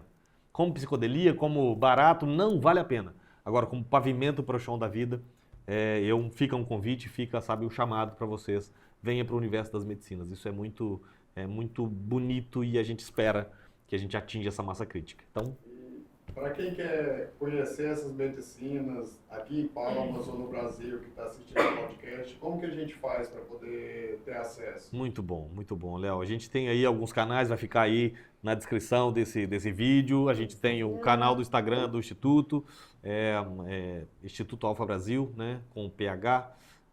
Tem o meu Instagram pessoal, eu não mexo naquilo, já peço desculpas, eu não mexo naquilo, tem as pessoas que mexem, eu sou um analfabeto digital e tenho muito orgulho disso, porque eu não estou querendo aprender, e a Ingrid às vezes briga comigo, mas você tem que aprender, não tenho que aprender. Tem vocês. Né? Vocês sabem fazer Deixa isso pra muito mim. melhor do que eu, isso é bom para vocês, eu não, eu gosto de outras coisas, eu gosto de substâncias, então a minha pegada é outra, mas agradecer o tempo de vocês, a oportunidade Obrigada, de Obrigada, vocês Léo. me permitir Mas falar se um quiser pouco. mais informação, segue o Léo lá no Instituto Alfa Brasil. E nossa admiração só cresce Só cresce por você, mais e Léo. mais. E Muito assim, obrigada. é essa mensagem mesmo Eu sei do que unir, né? Tinha que muito mais pra traz. gente falar. Ah, tem. O Léo, a gente escuta Aqui ele 5 vão- horas, né, Léo? Você é Se deixar aqui, a gigante. gente vai. Acrescenta muito nas nossas vidas, em cada um de nós. Acho por isso que é muito precioso ter você aqui, né?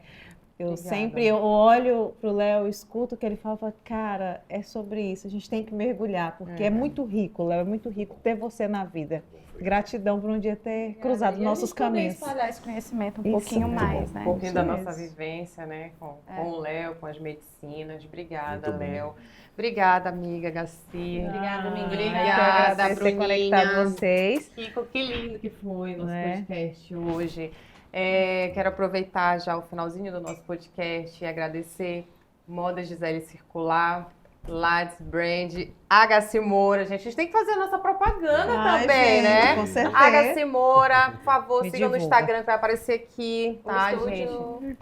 A MZN Filmes também, Patrícia Bittencourt. Pati B. Mas tem Instagram com Pati Patrícia B. Bittencourt. Tá, Pati Eu ia Pati falar falando B do por quê? Instagram. Porque a HC, ela faz numerologia e Patrícia tem sequência negativa. Viu aí, Então, né? a- Mudei o só me nome de chama todo Pati. mundo. Já. É. A vida toda só me chama de Aí o meu é Glei Carvalho agora, já não é mais Gleice Lages, tá, gente? Tá todo... Fiz a numerologia E olha- também, teve que mudar. Lei, e emendando com isso, porque assim, vocês fiquem de olho, porque a gente vai ter agora, Léo, um pod só sobre ferramentas. Uau, e tem muita Muito ferramenta A boa. vida não é só beber chá, hein, Léo? Viu? A gente Muito tem bom. que sair depois Pavimento pro chão da pavimento vida. pro chão da É, vida. exato. Eu sempre falo disso, é o crescimento em duas pernas. Você tem as experiências que vão te levar para a transcendência, mas você tem que ter as coisas aqui da vida real. Eu sempre falo isso. Isso vai te ajudar em quê no imposto de renda?